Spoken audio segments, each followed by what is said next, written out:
Myšlienka usporiadať výstavu vedeckej hračky u nás vznikla paradoxne počas dlhej cesty za podobnou výstavou do Škandinávie. A vtedy v mikrobuse sa zrodila myšlienka, že veď netreba za tým chodiť 100 000 kilometrov, lebo naozaj tých centier, oni sú ďaleko od seba, ale že premeňme na dobré exponáty hračky, ktoré sú všetkým prístupné, netreba za nimi cestovať, každý ich môže mať vo svojej škole, v domácnosti a na nich si tie experimenty môže vyskúšať. Vzniklo občianske združenie Vedecká hračka a začali sa zbierať exponáty. Keď už sa naozaj tak rozmohli v mojom byte, že pomaly som začínala spávať na chodbe, som si povedala, že treba ísť s nimi von.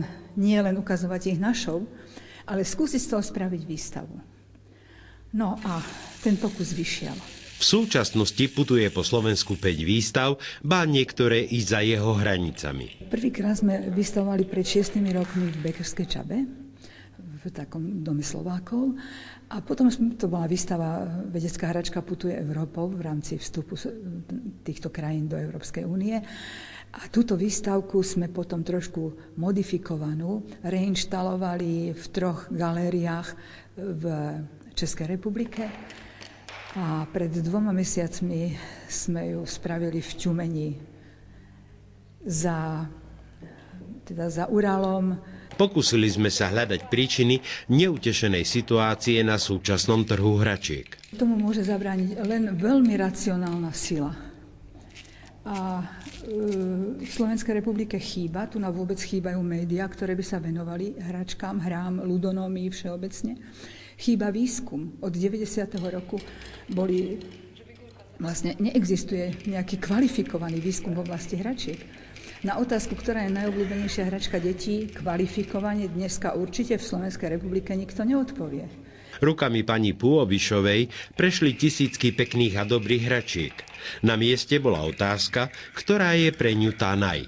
Bola, je a zostane, dúfam, kaleidoskop pre veľkú variantnosť, ktorú poskytuje, pre možnosť, že buduje fantáziu. Proste, ja si ju neodpustím, ja ju stále nosím so sebou.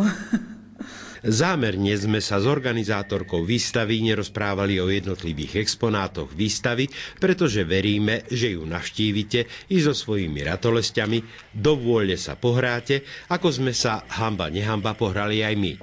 A čo je najdôležitejšie, možno takto o rok pred Vianocami sa nebudete beznádejne prehrňať v pestrofarebných gíčoch, ale objavíte zdroj, kde sa dá kúpiť niečo, čo zabaví, poučí a cibri pozornosť i zručnosť.